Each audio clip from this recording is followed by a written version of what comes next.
Hello, everyone, and welcome once again to another exciting session of the Ubuntu United Nations. And today is our third session, and we are going to be focusing on a very special topic, which is overcoming obstacles. And we are going to be getting a lot of inspiration from a lot of world leaders today, and as well as for some of the speakers that are lined up today. I'm your co-host today, and my name is Moses Matipisa from Zimbabwe. And today, sadly, I'm doing the, the session from my home country. I'm missing Portugal very much, but I'm also joined with yet another inspiring co-host. Joanna, over to you. Hi everyone, how are you? How are you, Moses? Yeah, unfortunately, I cannot pop up next to your shoulder like this last seminar. But maybe someday in the future, close future, I'll be next to you again. And today, yes, even for you, Moses, I have a challenge. I want to recap the last seminar. And as you remember, the previous seminar was focused on bridge building and how can we be pontiffs. So my invitation is, can you share here in the chat an episode of your life from the last weeks or previous to that? And as an example how did you put those lessons of bridge building into practice?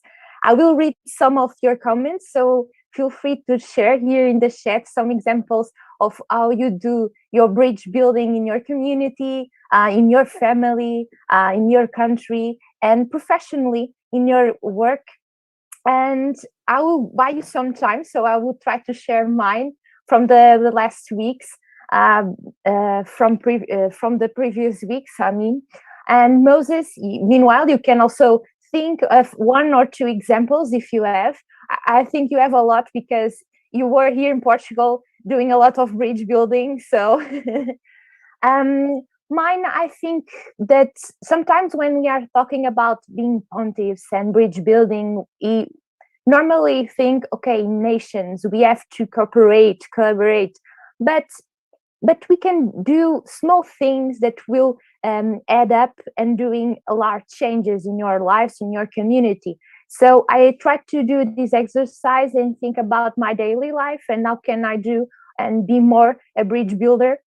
And I thought, yeah, in my family, sometimes people are angry about some issues because life take over. And normally I'm the person that does that bridge within the gap and try to show the other side, and I try to exercise empathy. And when I regard my work, because I work in marketing and communication in a company, and I was like, we are in a peak of stress with a lot of work, and we have a team that is in Portugal and in other countries is divided. and sometimes they are very tense, and some situations they are not very nice to each other. And normally I'm the one that do some bridge builder, and I try to see, yeah, maybe that person reacted in that way because something is happening in their personal life. We don't know. We have to be um, more sympathetic, more empathic. But let me see. And Moses, if you want, you can share with us. Yes. I will check the chat if we have some examples of bridge builders. Thank you so much. Indeed, in terms of bridge building, the past few weeks have been quite remarkable. And one of the things which I'm working on, and hopefully I will invite you to it, Joanna, is I'm doing an article on the experiences that I had in Portugal, but also looking at how, the building bridges between with Africa and the different programs, the inspiration that I got there. And one of the things which happened this previous week, also in regards to build bridging, is there's been a lot of conversation here in Zimbabwe because of the immigration situations of Zimbabweans into neighboring South Africa, which has become a very heated conversation. But I was, I had the privilege to speak in one of the Twitter spaces where the audience was both Zimbabweans and South Africans, where we were looking at, what the need to build bridges in this emerging situation. So it was also one of the experiences which I had, and I'm really excited from all the lessons that we've learned from the speakers that we've had. Is there anything in the chat as yet, Joanna? Yes. It's nice because I did like some smaller examples of bridge building, like in the daily life, and you gave us some of a bigger proportion, and that's very nice to have that scale. But let me check. So Sadia is telling, by giving sympathy and understanding, bridges can be built and not walls. Good day to you as well. And let me see, Marian says, as a young legislator, I encourage participation from minorities in the grassroots in creating and implementing policies. Wow, amazing. And Elsa Teixeira is saying, I believe I built the bridge of empathy by encouraging my sister to listen to my brother-in-law's perspective on solving a family problem. Very good, very nice, like a personal scope. As a labor rights defender, I believe in creating access to decent work to the marginalized workers, says Rebatili Konopo. And let me check. Oh, a lot of sharing. Thank you so much, guys. When there was a dispute between the family, I tried to get into another person's shoes and not react in a way that I would regret, says Sadia Yunleko. Also, Akawayame, I'm not sure I'm saying the names right. It's my daily struggle in these seminars. But she says, he says, in my family, by being supportive to my family, in my community, by making sure to check in with them, to encourage the skills which I have to enable peace. In my company, we work to reduce inequality and quality education for all. Wow, amazing. We have a lot of experiences here in the chat. Maybe I will just read it too, and then you can continue to share with us, because I will read it during the seminar. And also Moses has some message for us, what we have in store for today. So just let me highlight some of your opinions, some the two last ones. Jane Rumbidzai Semo, okay. She says, with the NGO I'm volunteering with, I'm involved in a project where we are reaching out to children, immigrant communities, to provide free reading materials in other languages from their countries. We are also now reaching out to many of their host countries in Africa to include them in our literacy program, also including their own languages. I love this because we are reaching across Africa to build bridges through children's literature. Oh, very inspiring. And congratulations for your work. And the last one, for now, at least, Yasini says, yes, building bridges of communication. It means something important to me. I will implement a process of engagement between peoples and societies in a way that ensures that they live with respect and psychological, development. Thank you very much for sharing. And Moses, now, so the last seminar was building bridges, and today? So today we've got yet another very exciting topic that we are going to be looking at. And our topic today is overcoming obstacles, overcoming poverty and social exclusion. And today we are going to be looking at a lot of themes in terms of how we can, sometimes in life, there are different challenges that we face. And even as the world today, there are a lot of challenges that we are facing, and poverty and social exclusion are two of those challenges, global challenges that the world is grappling with right now. And as you know, SDG 1 speaks to zero poverty, and aligned to this theme, we are also going to be looking at and hearing from some of the speakers who are going to be speaking, sharing inspiration, sharing ideas on what can be done to overcome poverty and social exclusion in its different contexts. But today, as you know, as the Ubuntu United Nations, we always get great people who come and inspire us, great people who come and share their lessons, their life experiences, practical solutions that they are implementing to change the narrative, to lift people out of poverty, as well as to make sure that people, even in the most marginalized places of the world, are included. So, Joanna, who are some of these inspiring leaders that we have today who are going to be speaking to us? So in terms of special guests for today, I will mention each one in order of appearance, okay, to be fair. So first of all, Mr. Elgdorj Tsakia. It's the former head of government and state from Mongolia. Will be with us. And also Mr. José Ramsort, Nobel Peace Prize laureate, and as you know, chair of the Ubuntu United Nations.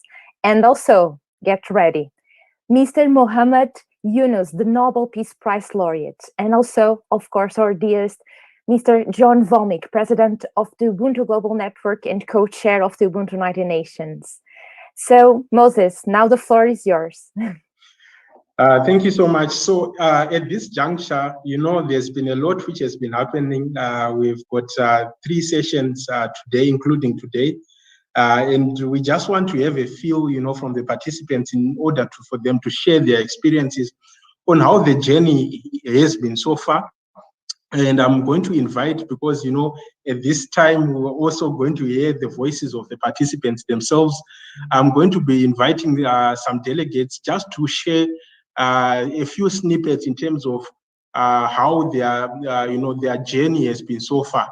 And to start us off, I'm going to ask, one of the presenters, a delegate from Indonesia, Septiani Pratiwi, to come and give us a reflection of how the journey has been so far. Apologies if I didn't say the name correctly. Okay, it's okay, Moses. Hello, everyone. Good afternoon from Indonesia. My name is Septiani Pratiwi. I'm a delegate from Indonesia. It's an honor to be here, and thank you for having me. I would like to say that the programs and also the seminars I've been attending so far have been really informative, very inspiring, as well as very moving. Not only I was able to learn from the amazing speakers, but also from the other delegates as well. My favorite part is when we move to the breakout rooms where we get to share about our experiences, our practical in life, our dreams, even our patience. It's so incredible to see and to know that there are a lot of young people across the world that have the motivation and also the drive to actually living their lives, as well as serve others, to help others in need, to make a change for the betterment of the environment and so forth. From this program and also these seminars, I hope that I could learn, get inspired from the other delegates as well as the amazing speakers.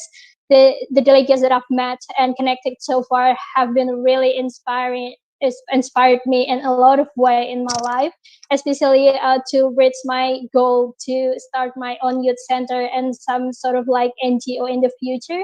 They make me believe that it's possible as long as we have the patience, we have the drive, the motivation, and the good intention in our hearts. So that's all for me. Thank you very much.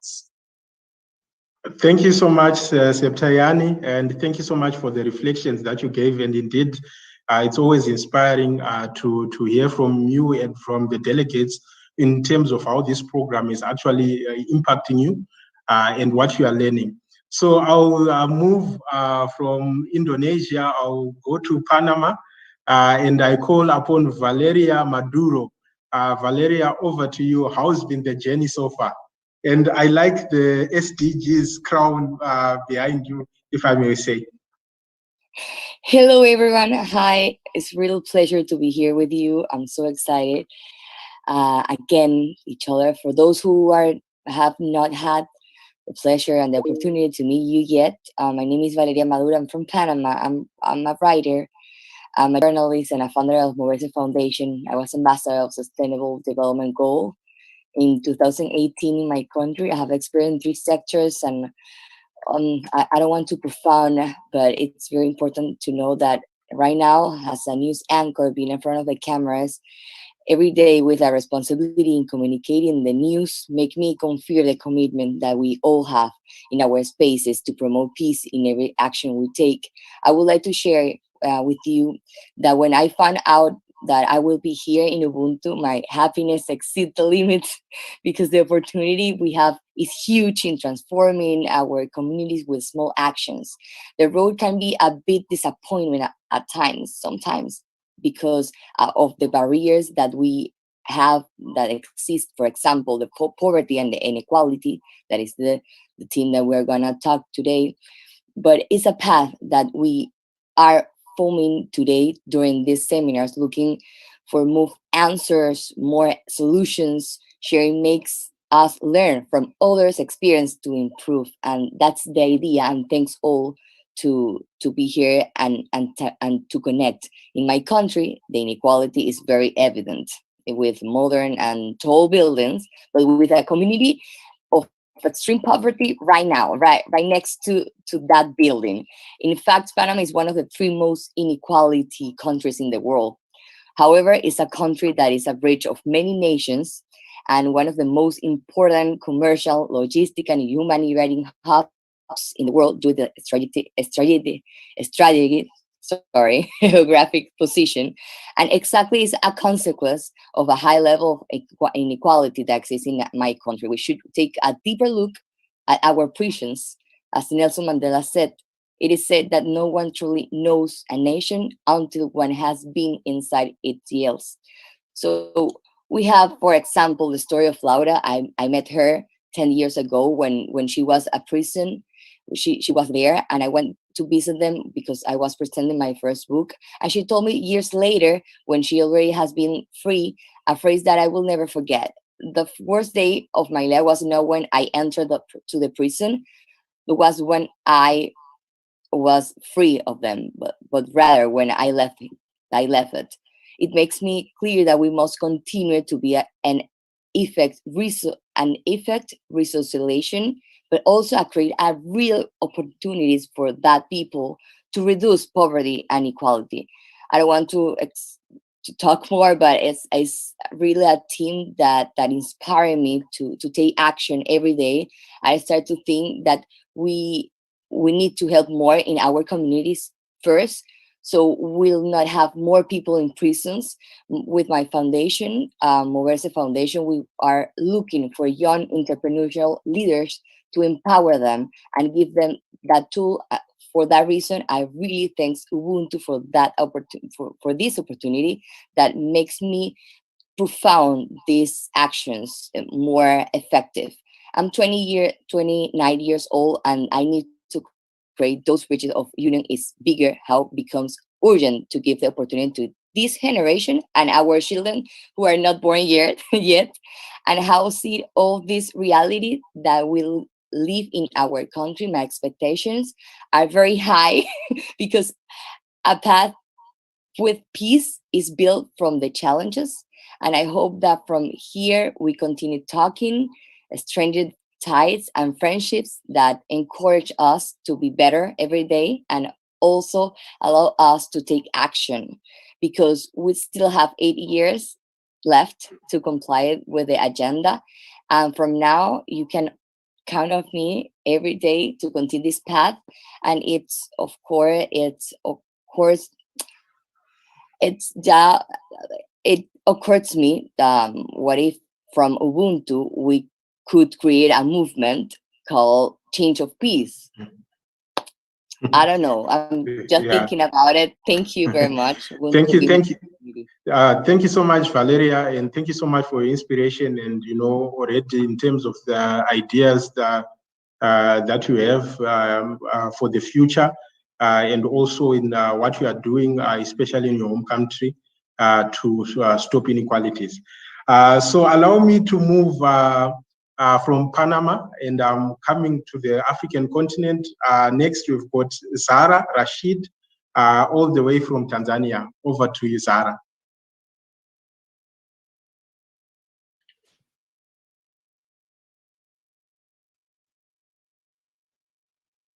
I don't know if Zara is connected, because I think because we are virtual, there could be some challenges.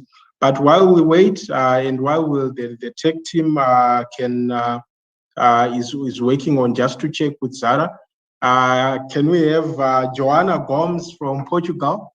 Joanna, just to come and give us your reflection on how the journey has been so far, in regards to to the sessions that we've gone through so far.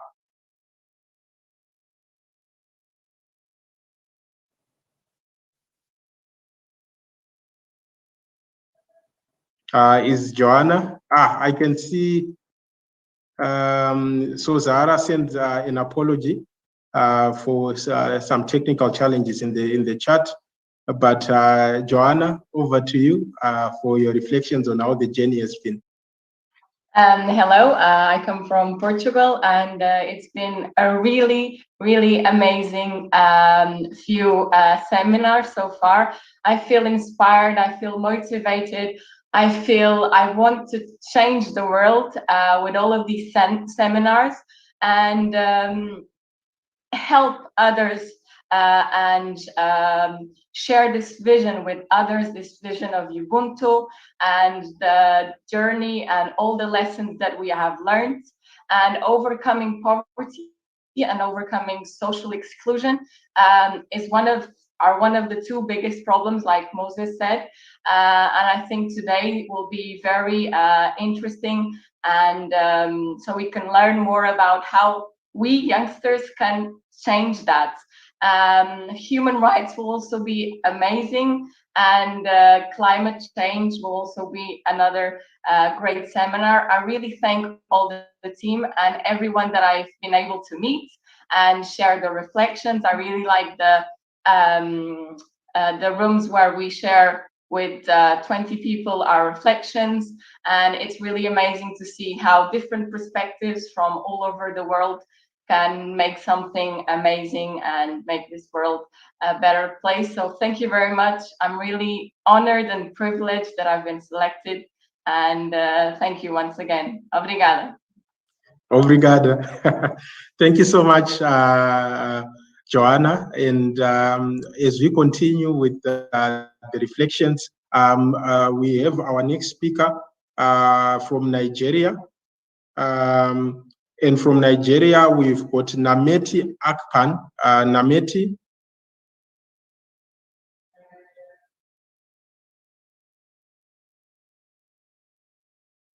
So Nameti, how's been your experience so far?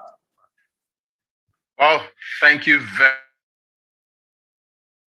very much, Moses. This has been a melting pot of all cultures, of all peoples, of all faiths and beliefs. And for me, it gives me the idea of the global citizenship that we all envision. Truthfully, Ubuntu has touched me in ways no other program, no other training, no other experience has gotten to me. I look at the fact that every day, every time we meet, we can stay together for about 4 hours and think together about how to understand that single principle, that we are one. We can do things, if we can build bridges, if we can overcome obstacles, and then if we can reach out our hands and the 5 pillars and then touch together.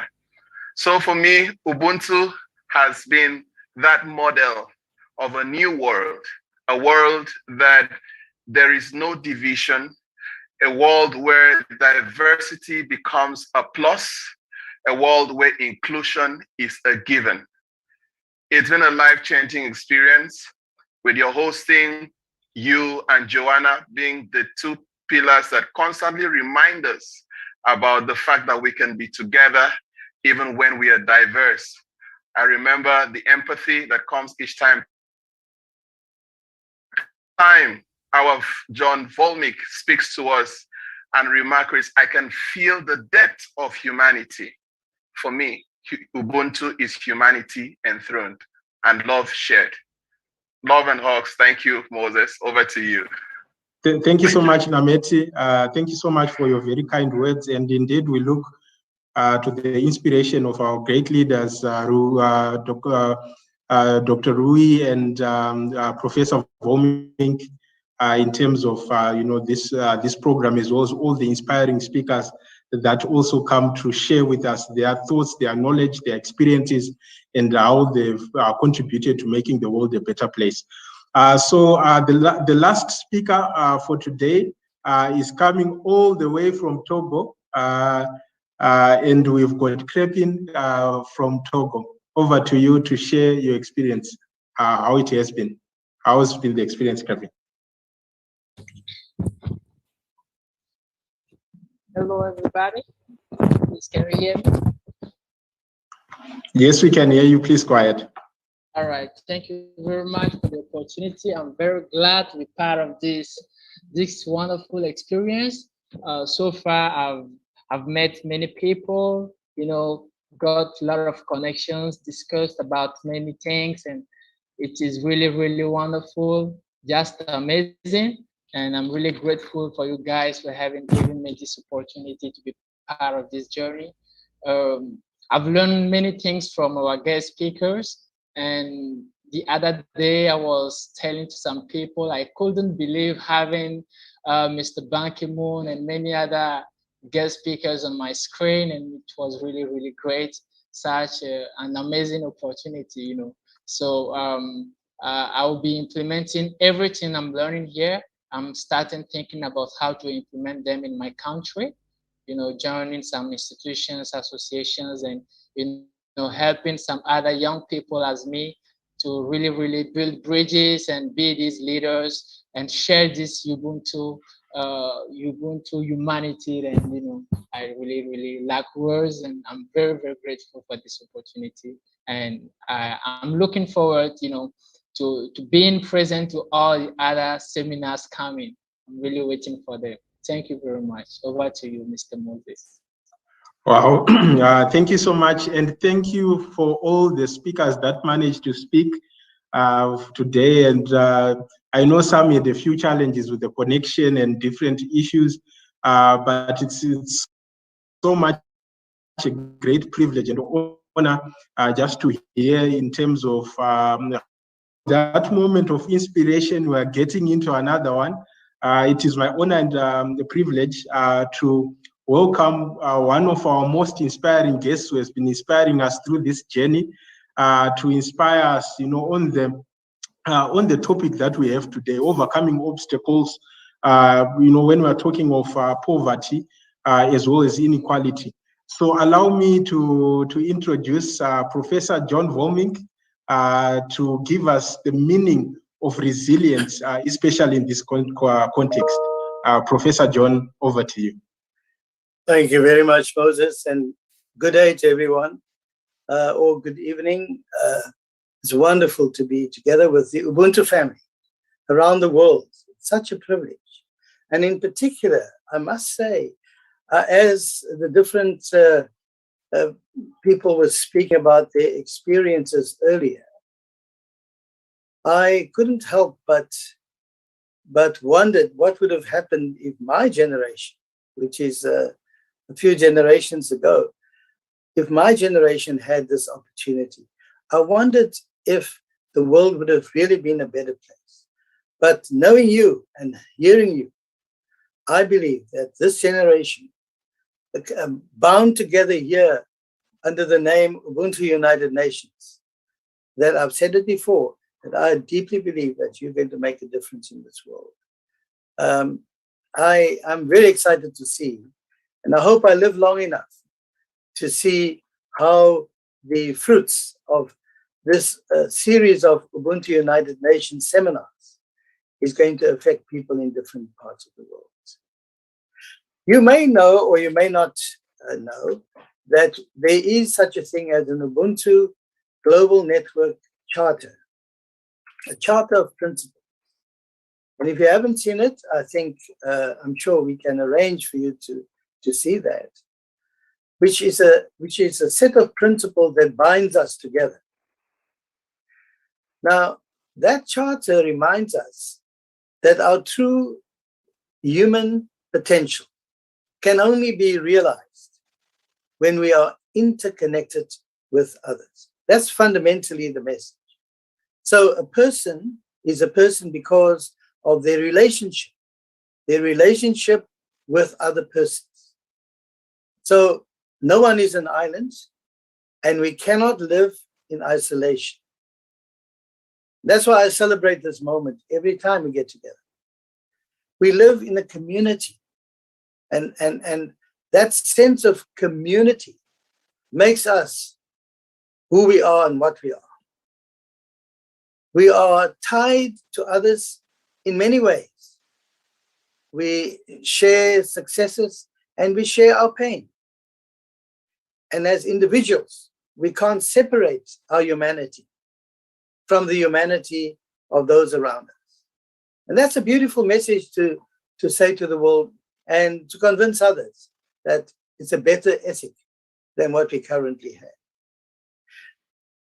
Bishop Desmond Tutu always says it so succinctly but so powerfully.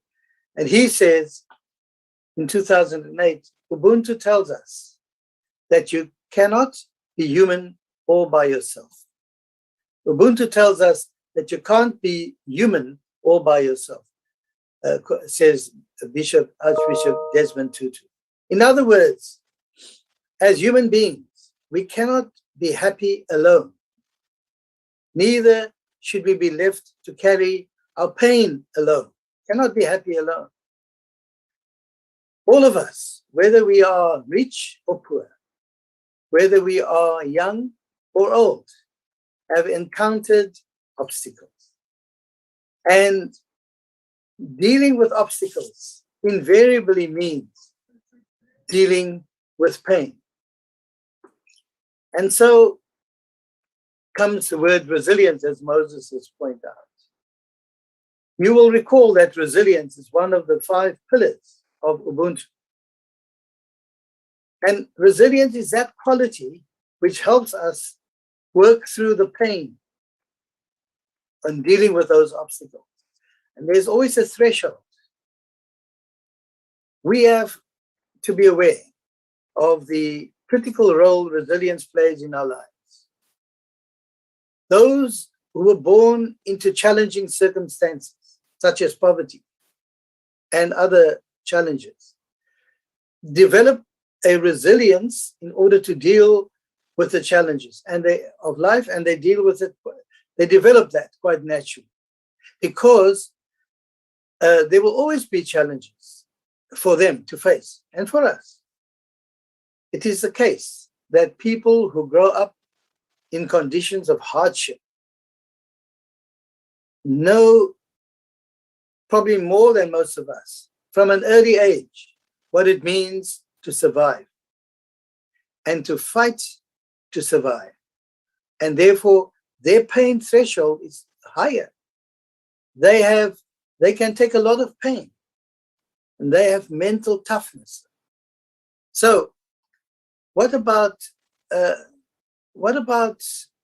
resilience and self-knowledge? You will recall that self-knowledge, which is another pillar of the Ubuntu Leaders Academy, tells us that if you want to achieve your goals, knowing yourself, you must make sure that the goals are congruent with the things that you value most. Because if there is congruence, you will be able to overcome any obstacle and you will be able to work through the pain. So make sure as you set your goals that they are congruent with the things that you value most and that you treasure most. But resilience doesn't speak, and I want to be clear here, it doesn't mean that when you talk about resilience, you speak about a triumphalist attitude based on individualism, narrow individualism. But rather, I want to be clear that resilience is based on an awareness that we live in a delicate web of connectedness with others. So to live without relationships is to live in poverty. I say that again. To live without relationships is to live in poverty. Because poverty is not necessarily the absence of goods, absence of money, absence of possessions. But real poverty is the absence of relationships. And because of that, it's also the absence of hope. And when you're there, you are very poor. Living outside of community limits your ability to cope with pain and limits your ability to cope with adversity and limits your ability to cope with challenges because you've got no one. You can have all the money in the world, but you can still be poor if you do not have relationships. So I say again, poverty for me is the absence of relationships. And Ubuntu reminds us, I am because we are. I am because we are. Which brings me to the importance of connectedness. Our ability to cope has to do with our willingness to stay connected to our sources of support. Remember, you cannot be happy alone. I said that earlier. Share your fears. Share your commitments. Share your dreams with others. Share your successes. Share your failures, your mistakes. Some people learn from their mistakes and they begin again. And this time they begin a bit more intelligently. Others find the experience of failing so traumatic that they avoid the situation and therefore cannot overcome obstacles. So if you have a fear of failure, you will avoid effort and risk, and that's as a result of your fear.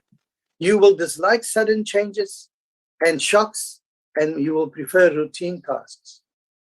But a person who is resilient is one who likes a challenge, who works hard and commits to a task, not because of a feeling of bravado, but because in the spirit of Ubuntu, that person has a sense of connectedness with others and realizes that if I fail, the reason why I'm not scared to fail, because in the spirit of Ubuntu, I realize that if I fail, there is a strong web of connectedness that is providing a community safety net into which I will land.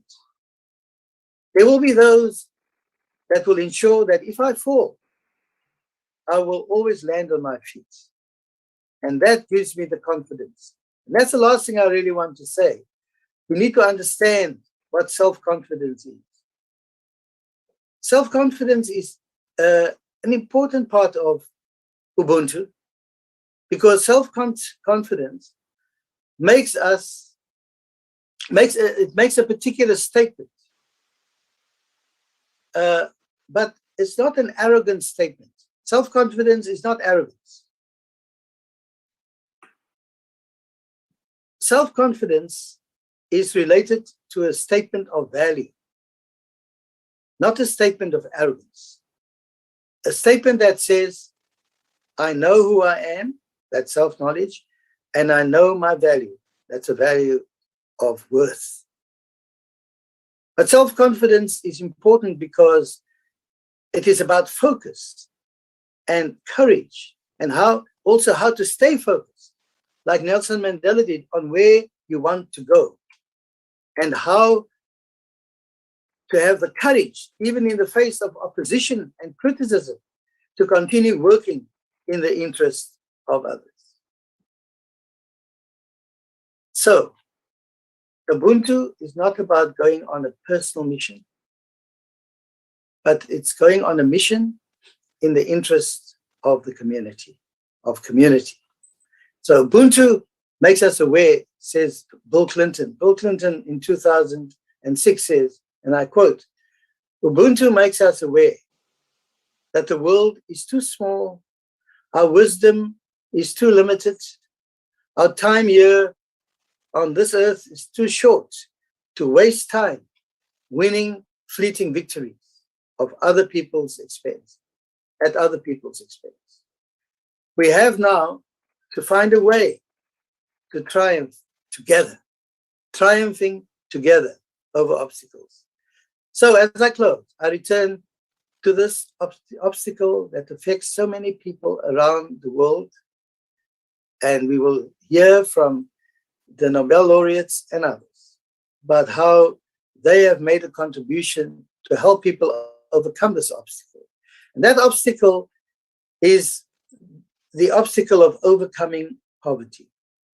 You know, someone has said, and I agree, that poverty can be understood as the inability to participate in society with dignity.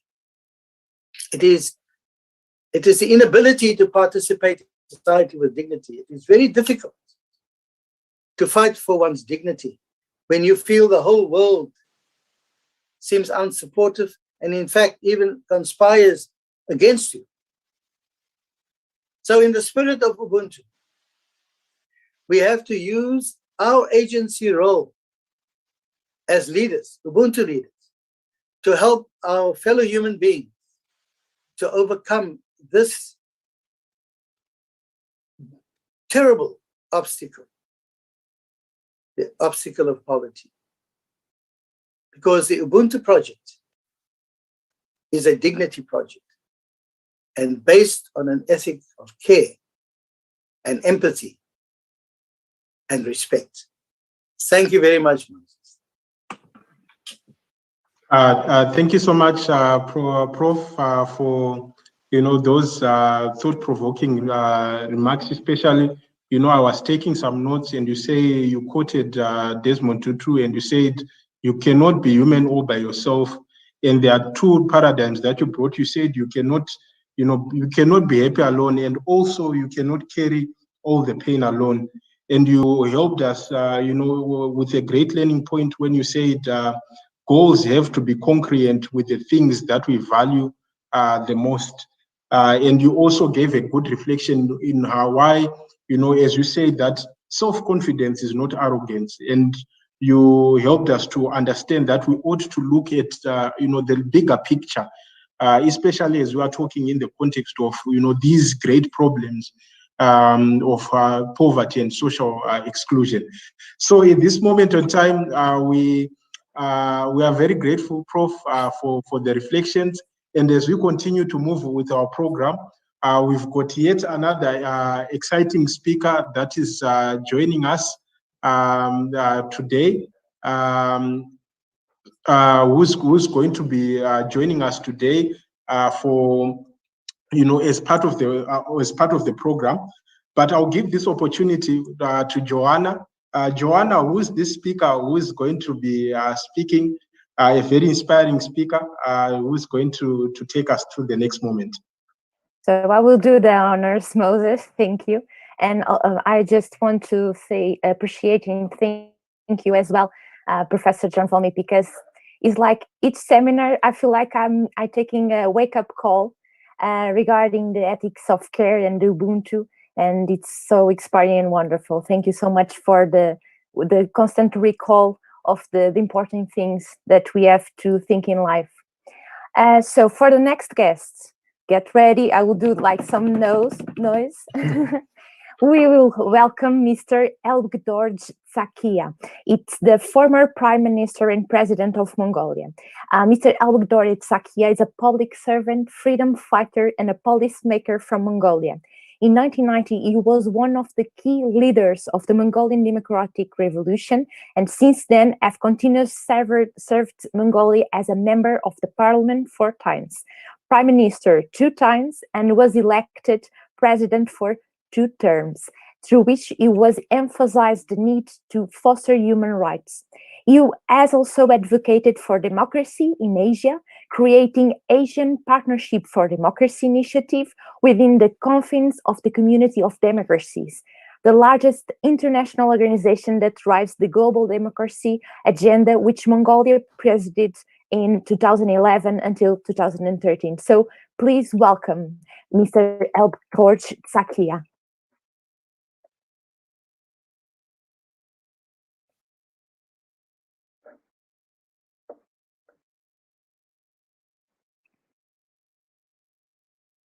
It's taking some time, but please welcome. Okay, thank you. Thank you for your kind introduction. I'm talking from Mongolia. When you hear the name of Mongolia, I think some of you think about great history. Maybe some of you think about Genghis Khan, Kublai Khan, or Island of Democracy between Russia and China. Very exotic place and friendly people. I think all those are true. And once Mongolians built biggest land empire ever existed on this earth. Lately in 20th century, my country became a communist country after Russia, second communist country.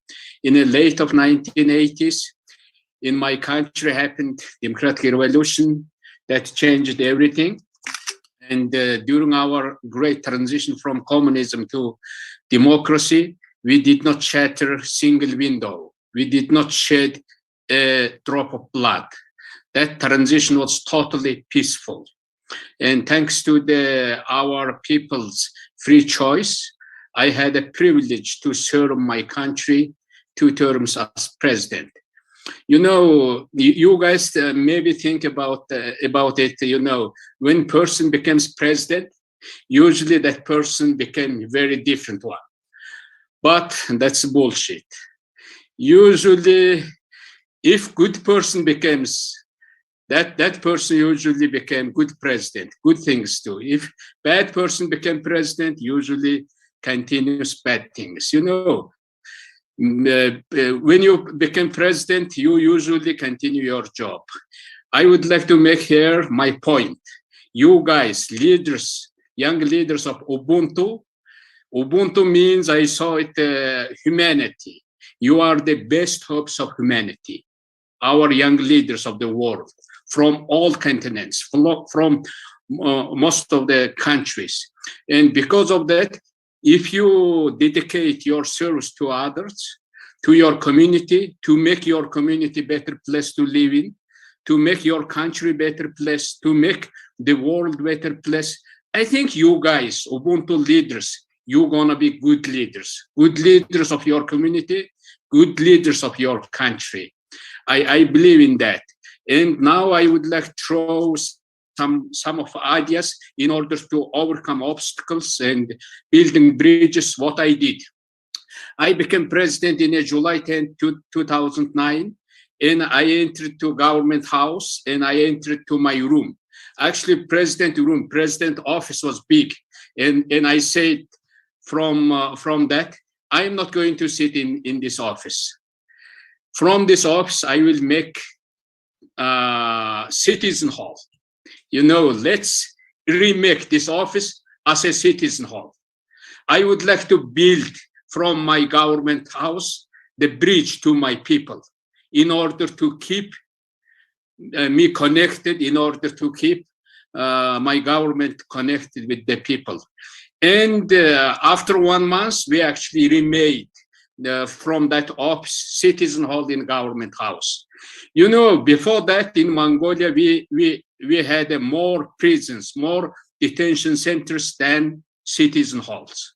And we got citizen hall in our government house. And people come to that citizen hall and they discussed every draft of decree, every decision of government, every draft of law. Before discussing in a parliament, people discussed it.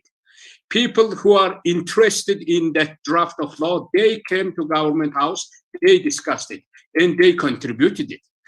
And that became actually big movement in my country. Just after 1 year and a half, we got all over Mongolia more than 600 citizen halls. Every small community, every small towns got citizen halls. Even detention centers got citizen halls. You know, in order people to participate, they need space. They need place. They need to come. They need place to gather. You have to provide it. And that was a really big result. After that second idea, I would like to throw it to you. If you have place there, if people are coming, people need something to solve, need something to contribute to your society. People need money. After that, I initiated local development fund initiative in our law. From our budget, we actually allocated some money to the local communities all over Mongolia. And we had formal, if your local community is far from your capital city, you will get more money. If your local community more population, you will get more money. When people got money, we actually asked people, bring in your idea, what kind of problem in your local community you have. Using that money, please solve your problem. When people got money, they usually think that, oh, we don't have a street light. We have a garbage collection problem, or we have sewage problem, or we have, you know, everything. And they changed it. And every local town, every local community in Mongolia actually changed, like face changing into good. You know, everything became really good to live in your local community. That continued for years. After that, I actually initiated one idea with my capital city governor, and we talked about, let's make less bureaucratic. Let's make less bureaucratic our government services, our city services. Let's bring that city services from city hall building to the shopping center. That happened really in Mongolia, in real life. All possible services, government services, city services, we brought to the shopping center. When people come to buy bread and butter, people got their driver licenses, marriage licenses, everything, permissions. You know, if you have construction business, you can get the sewage permission or land permission. And after that, we asked people, how you guys enjoying this service? And more than 90% of people are responding saying that we are enjoying this service. If you live in an open country, if you live in a democratic country, not much like approval, you know, you cannot get. But we got through that service, 90% of our people supported that services come to the shopping center. After that, I initiated with my colleagues from Latin America, Europe, and Africa, Asia, there was the Open Government Initiative. I initiated law called Glass Account Law. Usually people interested how you guys in government spend taxpayers' money, public fund. And in Mongolia, we got law. Means that every decision related with the expenditure of public money, that should be updated. That should be posted. Because of that, people became, you know, those decision makers became more responsible. I just throw it to you 4 ideas, and you got those 4 ideas. And I think Ubuntu leaders today, you guys enjoying one thing, our young people everywhere enjoying one thing, that's the wealth of the knowledge, wealth of the technology. We all connected to each other. if you look for the best experiences to solving local problems, there are plenty of them, plenty of them. Today we are living like in a time of renaissance, you know. Humanity is creating more than any other time in our history, actually. Humanity is enjoying more news, more knowledge, more technology. And once I told you about Genghis Khan, even though Genghis Khan once said, it was easy to conquer the world on horseback. What was challenging is to dismount and try to govern. I think is still true today. And let's work together. And I'm thinking I'm the part of this big movement, Ubuntu movement. And thank you for inviting me. And let's work together. Let's roll together. Thank you very much. If you have questions, I'm ready to answer. Thank you so much, Mr. Zakaria. I just want to mention, because I forgot to give the audience a very highlighting information that Mr. Taxaya is also member of the Club de Madrid. He's one of the organizations that supports the United Nations. And this organization, the Club de Madrid, it's the largest forum of democratic former presidents and prime ministers who leverage their experience to strengthen democratic practices. And it was very uplifting to hear your speech. And I was reading the chat, and people are just amazed by how you involved your solutions in the government and work so very well towards your community. It's wonderful, and thank you so much for your work towards the community and for the Bengali people, and also for all the leaders of the world. I have two questions from the audience. First of all, Joana Good da Silva from the United Kingdom, she's Portuguese, although, she asks, how can youngsters help tackling social exclusion? You know, I think social exclusion is like a denial of rights for someone, or maybe for others, maybe denial of resources, denial of opportunities. Also, I think social exclusion is related with the age, with the sex, or with the disability, religion, race.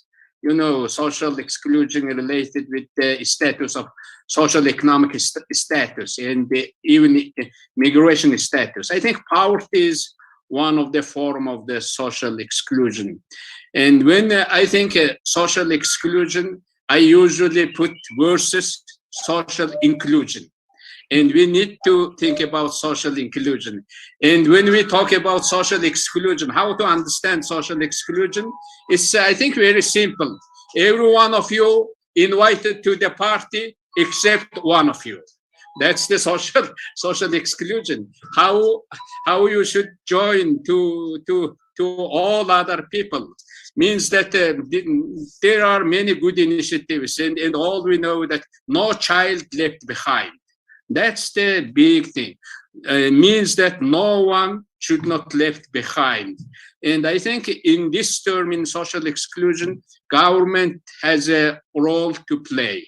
And also private sector has a role to play. And the government means government can bring that policy framework and create legal environment.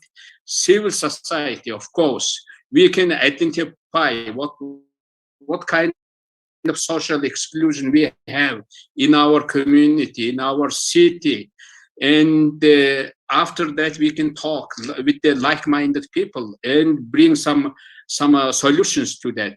I think in order to tackle social exclusion problem, we should believe that social inclusion is possible. And if you believe in that, you can work in order to bring those excluded people and to your party, to your community, and include it, and also learn from others. And you know, my social media address there, if you would like to follow me on Facebook, there is my Facebook. If you would like to follow me on Twitter, there is my Twitter. Please drop a line in my DM and we're gonna connect it. Also, we will continue to share our news. Thank you. Thank you so much for your openness, and you share the context of the social media. And the last question I have is from Brian Torres from Nicaragua, and says, besides becoming self-aware of social issues such as poverty, what do you recommend for individuals in civil society to take actions to reduce poverty in their countries, regardless of their socio-economic or education background? If I understood correctly this question, even I'm the member of the civil society, how can I contribute for the reduction of poverty? Exactly. Yeah. Even though the people wants to contribute doesn't have as much in terms of social economic capacity. Yeah. I think in order to contribute to that political will is, of course, very important. If you believe in yourself, that's very important. And the other thing I would like to say, just see what kind of resource you have, what kind of tool you have in order to contribute to that. And if even anyone can go to in your city, to your main square and hold some sign, reduce poverty. I'm calling the accountability from my government. That will make big difference. There will be some people will come to you and like-minded people, and you will get more friends there. You're gonna form now alliances. And once you form alliances, you sit together and how to tackle this issue. Maybe we together bring best services to those people who are poor. And we show in a shame to the government how people are tackling this problem, helping each other. That's really important idea. And I think in this regard, being public servant, being serving to others, and being helping poor people, I think one thing I usually think about that, you have to be authentic. You have to be yourself. You believe in. If you talk from your heart, if you do from your heart your action, people will believe in you. That's not show. That's just no one post for the social media. That's true. I care about you. You have to talk about these things to your people, to your friends, and form alliances and act. Thank you so much. It's very inspiring, and truly, Mr. Taxi, you are servant leader, and thank you so much for your work. And now we are moving forward. We have also a special guest to join us. And I will call out Mr. José Ramos Horta, that has a special message for us and will disclosure the next moment.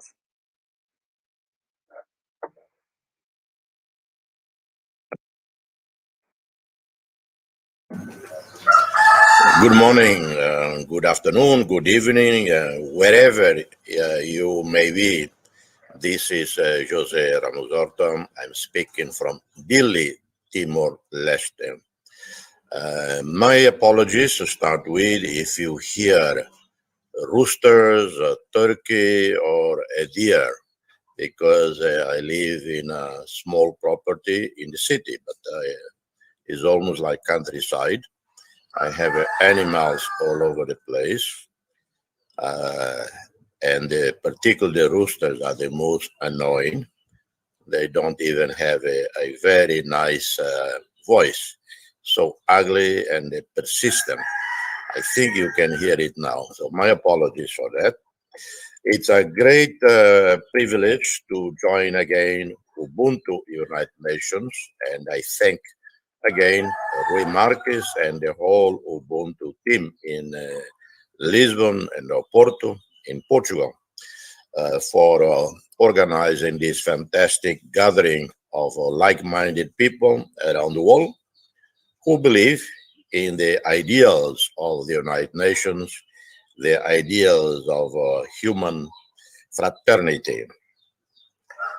In this context of the challenging times we live in, the pandemic and all the consequences of it on increasing extreme poverty, on opening wounds in terms of racial, ethnic, and religious divisions, because sometimes in times of crisis, some old wounds open up because they are manipulated by political demagogues, blaming immigrants, blaming refugees for the social ills, economic problems in countries. So we are really living in extraordinarily complex challenges with the no end in sight of the COVID pandemic. I know from here that in Europe, Germany, Austria, UK, it is increasing. In Timor-Leste, we are particularly fortunate that we almost have no cases now, no mortality for many weeks now. The hospitals are empty of COVID patients. But we know how fragile we are and how old we are. And for this reason, we must gather together humanity across the globe to try to help each other. No one has been trying to help fellow human beings living in extreme poverty than my good friend, my brother, and my mentor, Muhammad Yunus. Muhammad Yunus does not need introduction. Everyone knows Muhammad Yunus. Muhammad Yunus is known in my country. He first visited us before he won the Nobel Peace Prize. I invited him and he came. And he came again 2-3 times. And the Grameen Bank, which he founded, he imagined and founded, today is a conglomerate of the poor. The only situation in the world where the poor own a banking conglomerate, which started with $40. And I visited Muhammad Yunus in Bangladesh, and I was so impressed with what he has achieved there. But he has not achieved in Bangladesh. His inspiration has mobilized many others around the world in the fight against extreme poverty. It is the pandemic exposes further the real lack of solidarity among us, humanity. A company like Pfizer that sell us the vaccines, that produce the vaccines, in 1 year has made $30 billion in profit. Pharmaceutical companies, whenever there is a pandemic, whenever there is greater numbers of TB, tuberculosis, dengue, malaria, influenza, we get poorer, we get sick, they get richer. And then the traditional Western banks, commercial banks, not only Western, but in Asia and Latin America. And then we have the arms merchants. Some of these institutions, arms merchants, that are profiting from the wars in Syria, Iraq, Yemen, Afghanistan. The banks that often, through their own mismanagement, they bankrupted countries, even in the United States, in the UK, and elsewhere. The CEOs receive huge packages. The salary of a bank CEO in the United States, in Europe, run into the tens of millions of dollars. And if through their irresponsibility, mismanagement, they bankrupt the bank, default, they leave with a compensation package of tens of millions of dollars. So that is our world, and nothing seems to be changing. But with people like Muhammad Yunus, people like you, the Ubuntu family, we might be able to change the world. And it has changed over the years. The simple fact that the Grameen Bank model, microcredit, has expanded throughout the world, has improved the lives of many millions around the world. It is a demonstration that changes can occur. But changes can occur also in our fight for climate change.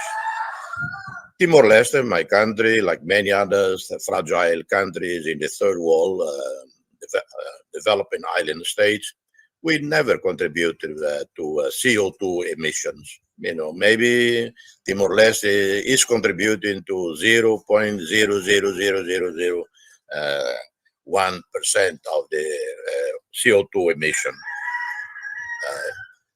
The destruction and the rapacious exploitation of the planet Earth, Mother Earth, is done by North American countries, by the Europeans, and lately by China and India, the major economies. They are the guilty ones, but we are the ones paying the price.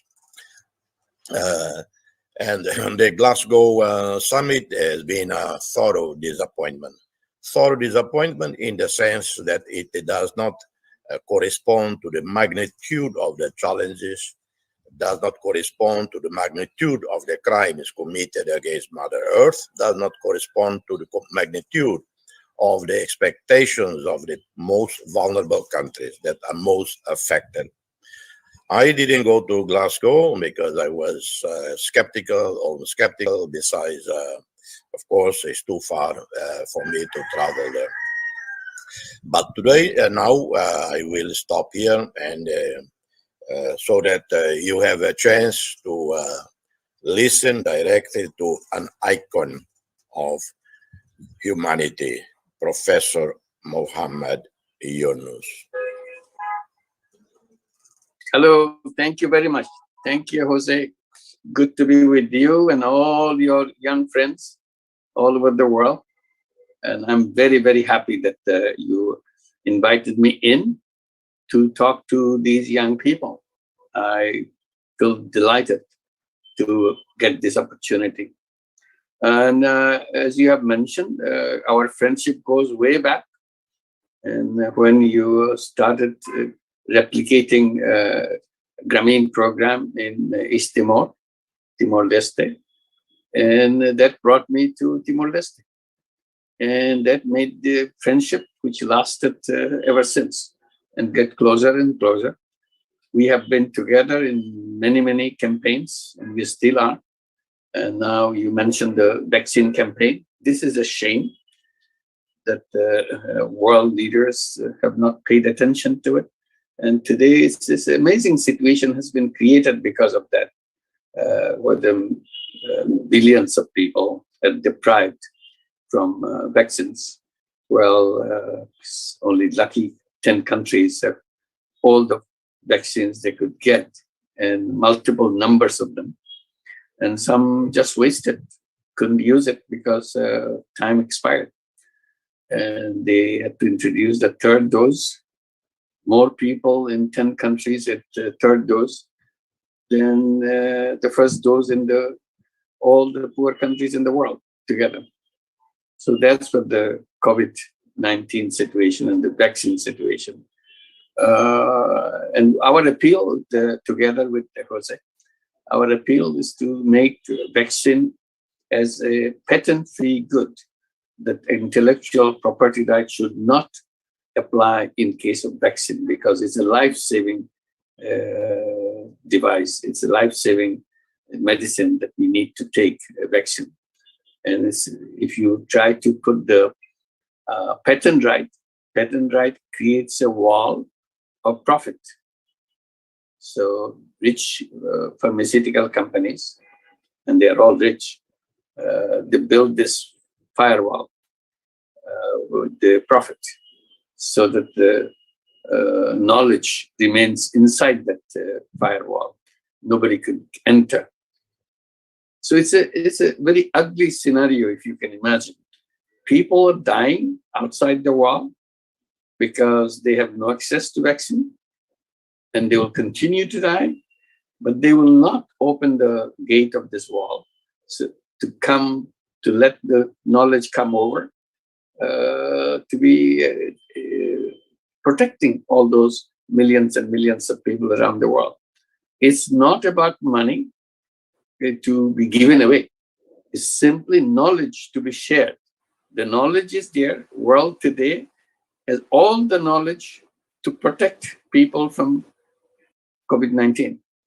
But that knowledge is monopolized by vaccine companies, pharmaceutical companies, and they build heavy walls of profit making. And that's what Jose was mentioning, all the billions of dollars they're making each day. Because of that, this is not available. We are not saying that give vaccine free or something like that, just allowing the knowledge to be used. Already many companies probably have the knowledge, but because of the intellectual property right, they cannot use it. Because if they use it, they'll be sued and billions of dollars have to be paid in compensation and all that. So this is the strange life that we lead on this world. How selfish human beings can get, how self-centric human beings can get. This is a good example of that, how it turns out. So we are talking about now creating a social business pharmaceutical companies. Social business, as we have practiced, as we have introduced, is a new kind of business. Business to solve problems rather than make money. Because this world is built on one principle of economics. If you are in economics, if you are in business, you have to maximize profit. That's the goal. We challenge that. I said, who said that human being has to be always focusing on maximizing profit? They show that economics is based on that. I said, this is based on the wrong thing. Economics is based on self-interest. Human beings are defined as someone who is driven by self-interest, meaning the selfish interest. You want to pursue selfish interest. All you see is yourself, nothing else. So you blind yourself out to the rest of the world. You just pay attention to yourself. That's the profit maximization. So the world has been built, the economic world has been built on the basic principle of profit maximization. And we keep challenging that this is the wrong interpretation of human being. Human beings are not only driven by self-interest. Human beings are also driven by collective interest. They say economics doesn't have collective interest. I said, that's what it went wrong. It just gave away something which is so precious to human beings. We are not only interested in taking care of ourselves, we're also interested in taking care of everybody else. And that's where the vaccine comes, that's where water comes, that's where the global warming comes. Economics cannot handle that because economics says, no, it's a selfish interest. You'll be driven by. That's why economics tell us to give subsidy to fossil fuel industry. So trillions of dollars are given away in fossil fuel. And Jose was mentioning about COP26. What a terrible thing COP26 has done. We are looking for very hard, concrete, tough decisions to save this planet. The planet doesn't have much time left. We are on the verge of extinction right now. And we have been screaming to tell the world that if the scientists are telling us what we have, they couldn't care less. Leaders couldn't care less. IPCC report, which is the report of all the top scientists of the world, says we have only 10 years left, just 10 years. 10 years left from now on to reach 1.5 degrees Celsius temperature of the planet. 10 years. And we are saying in Paris Agreement that we'll keep the global warming 2 degrees Celsius or less.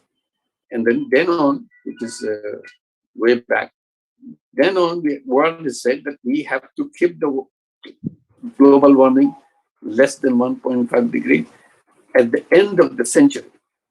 And IPCC, all the scientists saying, the way we have been proceeding, we have only 10 years left before we get to 1.5 degrees Celsius.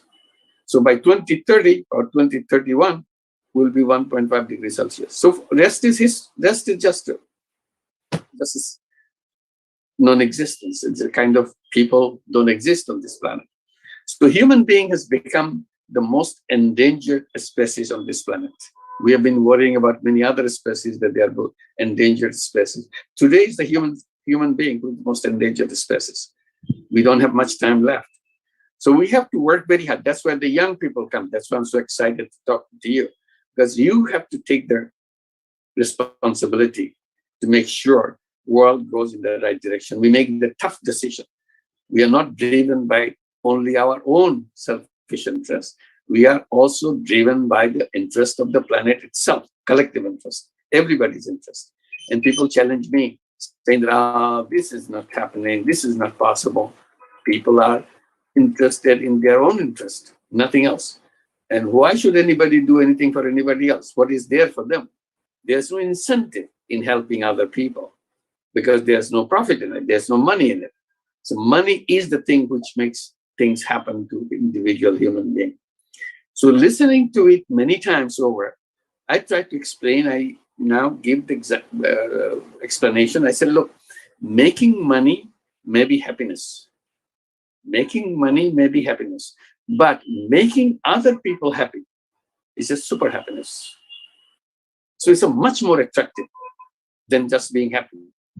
It's a super happiness because once we see that we can solve the problem of the world, we get very happy. That's our attraction. That's what we want to do. And that's what young people will be willing to do that. And I'm telling that the young people are ready.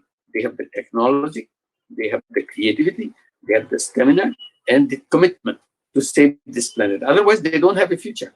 It is made very clear. If we cross 1.5 degrees Celsius, whenever, after that, we enter the red zone, meaning its world will be dangerous for human being to live. It becomes more dangerous each day. And it's an irreversible process. You cannot come back out of it. Today, we can come back. Still, we have time to reduce from 1.5 degrees Celsius to 1.4, 1.3. It's possible. And 1.5 is also very hot. It's not something very pleasant. Already, right now, we are at 1.1 degrees Celsius.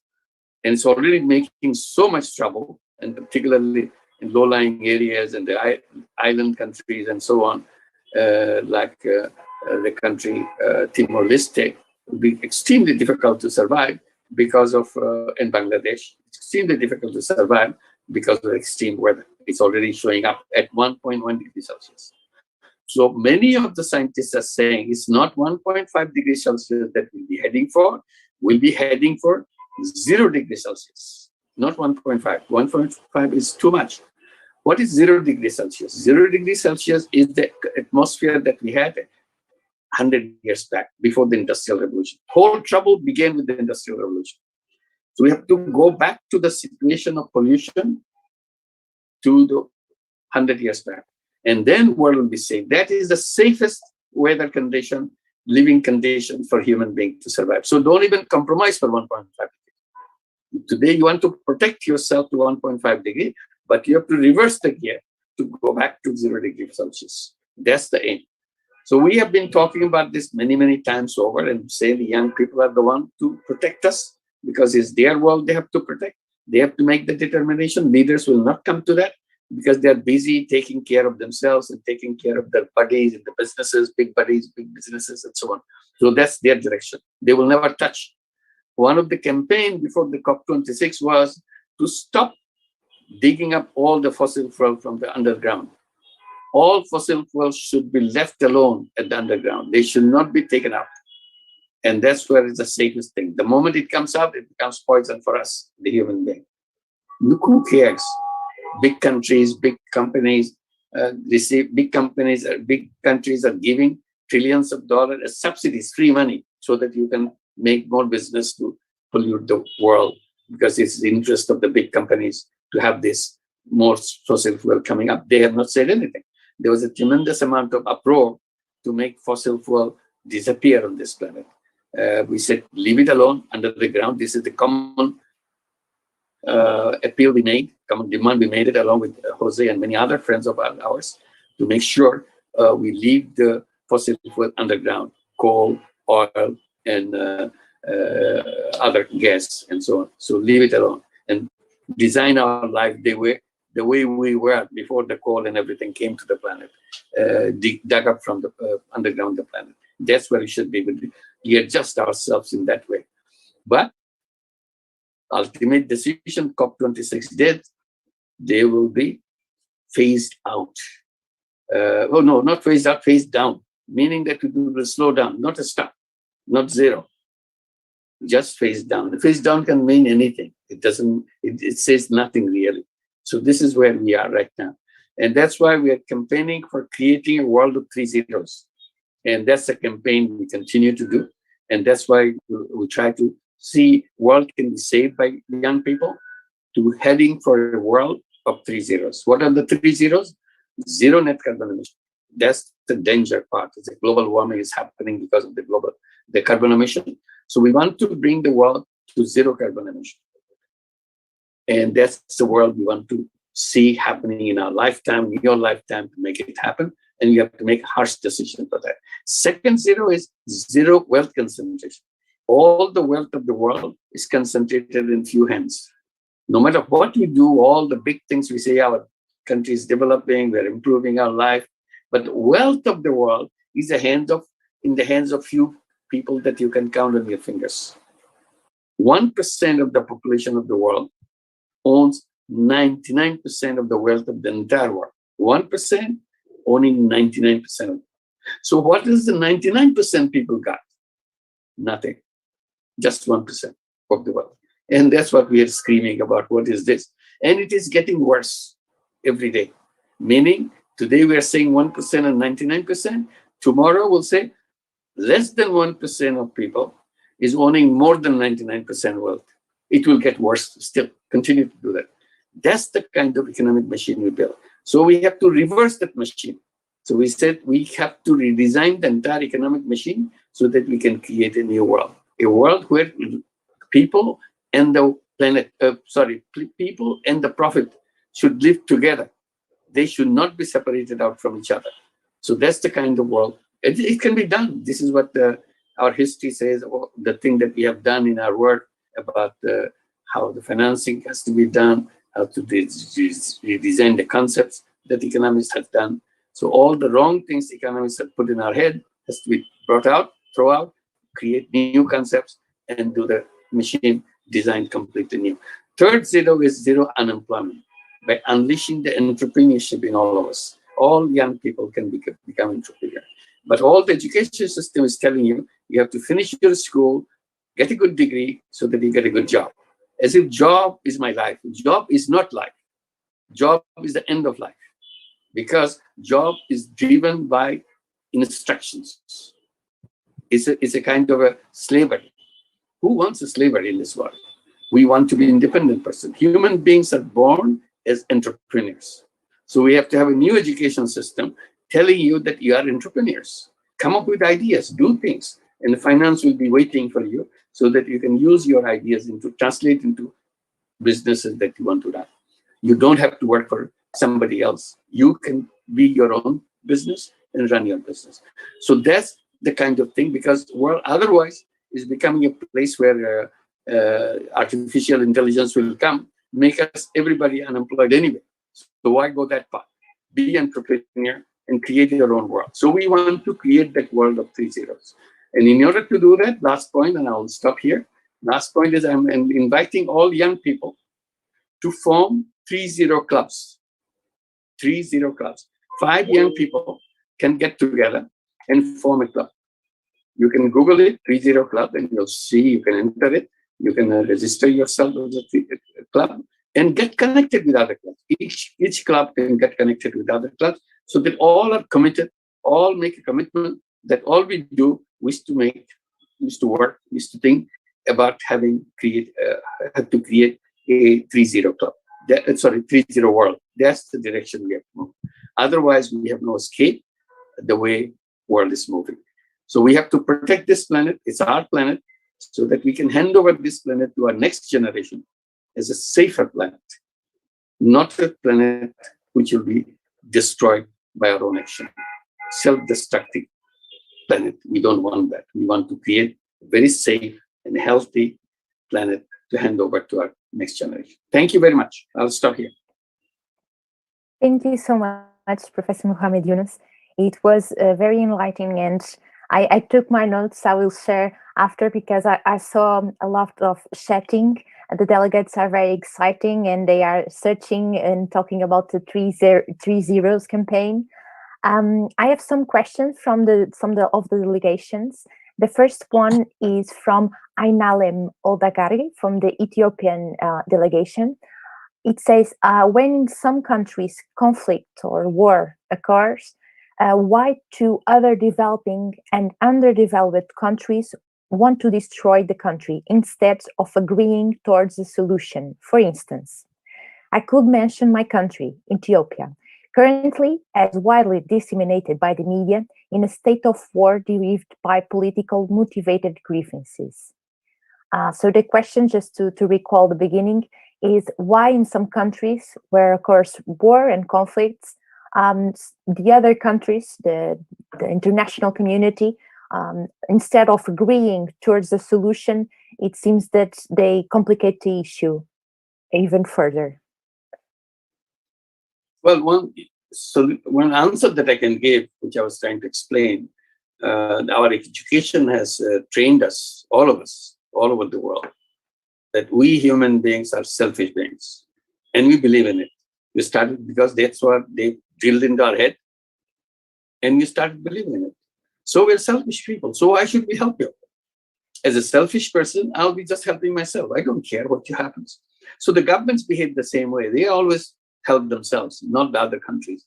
If they want to make a good statement to kind of express some sympathy and so on, this is on paper. On reality, they're always trying to create their own self-interest. Self-interest in that case is a self-interest of the country, not the interest of the people who are suffering.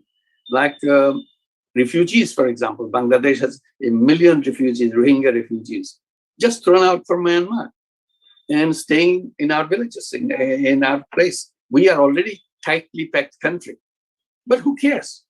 Because they are okay. You feed them, you keep them, and even give you some support so that you can feed them and so on. That's about it. No question of returning them to create conditions that they can go back home. They are their citizens. They were in politics, they were ministers, everything for years. Now suddenly they said, you don't belong to us. Push them out. So this is the kind of thing. I'm sorry for Ethiopia. I feel extremely sorry. We have gone through our experience in Bangladesh also. Many countries are suffering right now in a desperate situation. We have very ugly cases around the world. So that selfishness has to be overcome, that we have to tell ourselves, we design our system. We believe human beings are driven partly by self-interest, but mostly by collective interest. We want a peaceful world. We want to solve the problem of poverty, solve the problem of global warming. Today, we don't pay attention. We have a big conference of global warming to stop it, and then kind of after days of talk, end up with nothing. So that's the kind of world, because we are all interested, and we keep on subsidizing the fossil fuel, which is going to kill us. We know it because self-interest of the businesses, and that what is the interest of the businesses is also interest of the government. So they pour in money, free money. It's not lending money, just pouring in money so that you can dig more. So this is the kind of situation. So sorry for Ethiopia. I hope someday some people will help you. Thank you so much for the answer.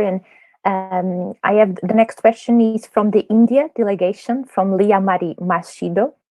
It says, we often see that there is always a continued inaction and silence despite numerous plans and meetings to tackle a worldwide problem like the climate change that affects people globally.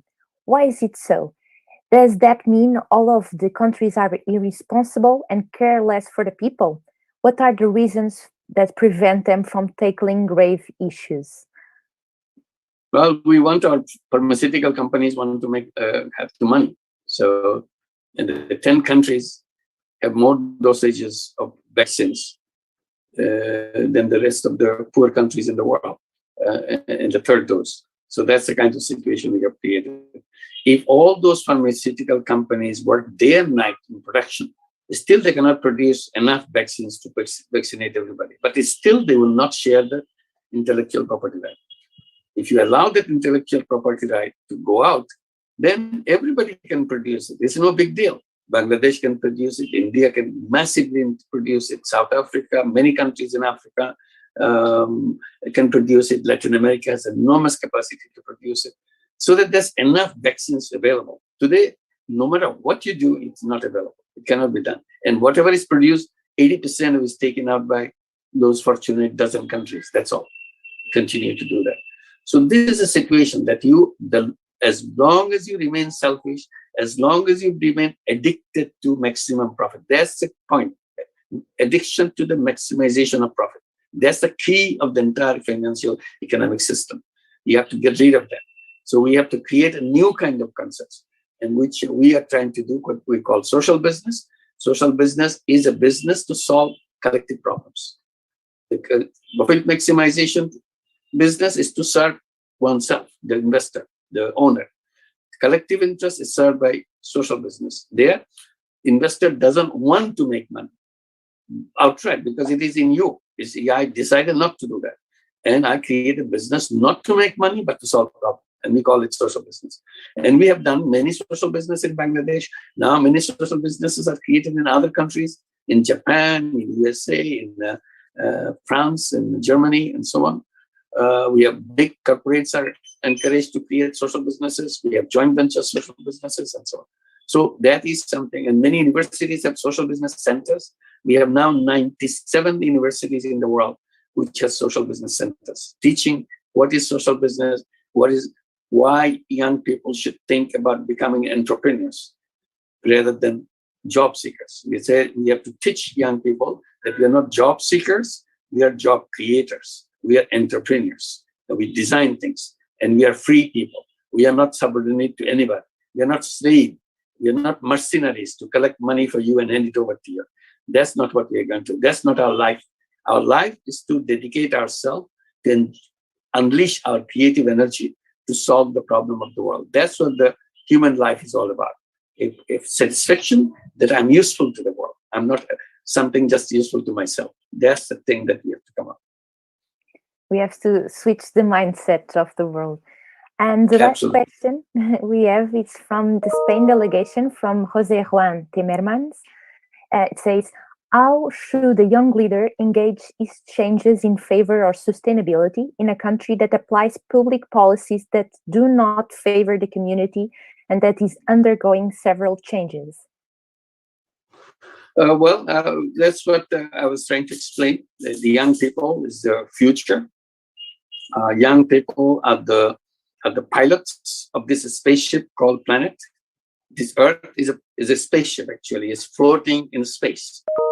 And young people has to take the role of the pilots of this ship, because this ship right now doesn't have a pilot. It's just drifting in the space, and it doesn't have navigators. The ship doesn't have a flight plan. It doesn't know where it's going. So the young people are the one who volunteer themselves to become the pilot of this spaceship and become the navigators and have prepared the flight plans. That's your responsibility. Define your flight plan, meaning where you want to take this spaceship to, because it's going to crash right now. This is the direction we are going. It's not very far. It's in a few years, you'll have a big crash. So unless you take over the responsibility, you don't have a planet left. You can only talk about it, but it will not be here. This is the scientific result. It's not something that somebody cooked up. So this is not a science fiction that's going to crash. It's a really crash. So you have to become the navigators, flight plan. So start creating the flight plan. Say if you are looking for a destination where you want to take, I said, I give you a destination, but you can create your own. Just as an example, I'll give you the destination. Destination is to create this world as a 3-0 world. That's the destination. A world with zero net carbon emission, zero wealth concentration, and zero unemployment by unleashing the creativity of the entrepreneurship. That's it. So you start working and you take the tiny little baby steps now, and it will take you the 1,000 miles journey in seconds, because that's what it is. Don't think, oh, I'm so small, what can I do? But together, you are the force. You are the pilots. Don't consider yourself as passengers in this planet. I get a job, and I get good increments, and I get a promotion, and then I have a very nice retirement package, and my life is done. That's a passenger. Would you like to be a passenger, or do you want to to be a pilot? And if you're a passenger, if it crashes, you can't blame anybody, because you didn't take over the responsibility of taking. You could take this planet to the direction you want, but you didn't. So that's why we're saying create your 3-0 clubs. Talk about it. Give the leadership. Train yourself that I'm going to take the leadership and make baby steps, tiny little things. Make up my mind. We are the people on this planet. If we make up our mind, that's where the planet will go. And we can create the 3-0 club, the 3-0 world. Nothing is impossible for human being. Always remember that. Nothing is impossible for human being. All it needs to make up your mind. If you make up your mind, it will happen. We have to take action. Thank you so much, Professor Muhammad Yunus. And I will call out my pilot because I'm not navigating in this spaceship alone. And Moses, what you felt about these inspiring moments and with a lot of call to actions because we need it. The world needs it. Thank you so much, Joanna, and thank you so much, Professor Yunus. It's an absolute pleasure to listen to, the inspiration that you gave. And I was taking notes, and I'll go through some of the key points that you brought in the discussion today. The first thing that I especially liked, which relates to the philosophy of Ubuntu in itself, is that you came and you shared on the, this worldview, which is incorrect, that people are driven by self-interest, that, what really makes us happy and satisfied is what we do towards the collective good. You also showed that this is intrinsic to us and it's part of the actual human nature of we ourselves, and not necessarily what we have been taught to believe. You went through elaborately through what is taught in economics and all other fields, which is not necessarily true. You also came and brought the issues around the critical, why this is a very critical moment, especially in the context of the climate change, where we have less than 10 years, to, if I can put it, to put our act together because of the catastrophe, that lies ahead. And the most important message that I got, Professor, as you were deliberating, is that you spoke on the role of young people articulately. You said that it is we as young people must take a leading role. We should volunteer ourselves as the pilot. And you indicated 3 things that we have as assets. You said there's the technology which is available, the creativity of the young people. You spoke about the stamina that we have as young people that we can channel to make this transition that we need towards a sustainable future. One of the things which you said, Professor Yunus, which caught my attention was you spoke of entrepreneurship, how a job is not life. And you also gave, I was reflecting when you talked about artificial intelligence and what are its implications if we don't develop, the entrepreneurial acumen that we require as young people. And to top it off, as I conclude, you also spoke of the 3 zeros. Just to say, as I was doing a research, I think you spoke at one of the, it should have been the African version of the Ubuntu. I liked, the book, the 3 zeros, and you also articulated it on it today. 3 zeros, 0 poverty, 0 unemployment, and 0 carbon emissions. And also the idea of the social business, which does not focus on profit maximization, but also focuses on solving social problems.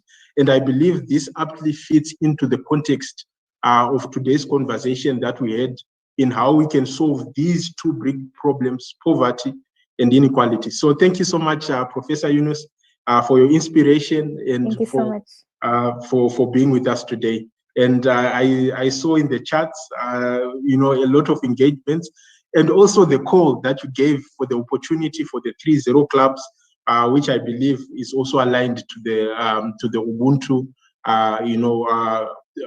this community that we have. So thank you so much, Professor, and looking forward to continue hearing from you and the work that you are doing, uplifting people from poverty. Thank you. Over to you, Joanna. Thank you very much. Before a professor has to leave, we want to share this moment. We will do a group photo if possible. That'll be great. So, the technical team will support us. The only thing we have to do, and the delegates already know it, is to show the wide open hands because are the 5 representing the 5 pillars of the Ubuntu philosophy. And I know that Pedro will help us through it because we need to know how many pages he is doing the prints.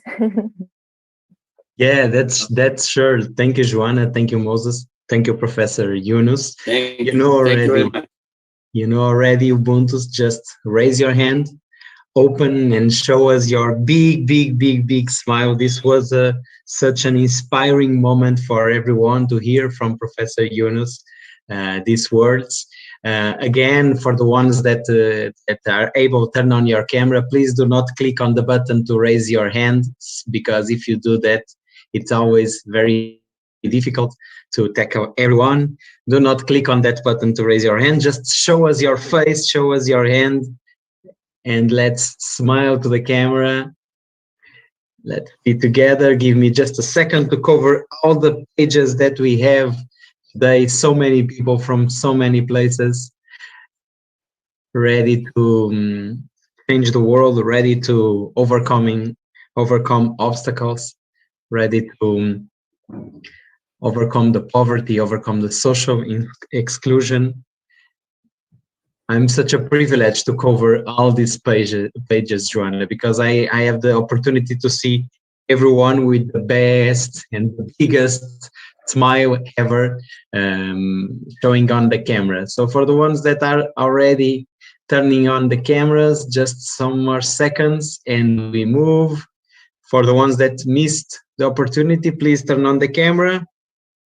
Okay, we are almost ready.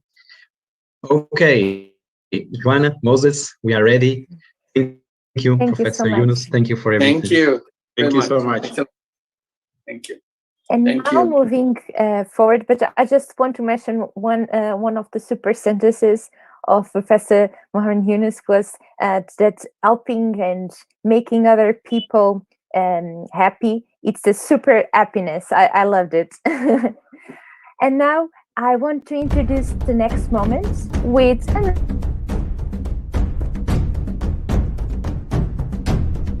Ubuntu, a universal way of life. A present from Africa to the whole of humanity. Ubuntu means to become human. It is also this deep conviction that we only become a person through other persons. Ubuntu means interdependence, the development of one's individuality within a community, the capacity to look after yourself and the others. A philosophy that accommodates differences and connects those who seem to be opposites, building bridges instead of walls. Ubuntu's way of life leads to servant leadership as our planet so clamors. A leadership style followed by some and still being followed. It inspires us to make a difference. Ubuntu invites us to act. In serving others, we find ourselves. Ubuntu, I am because you are.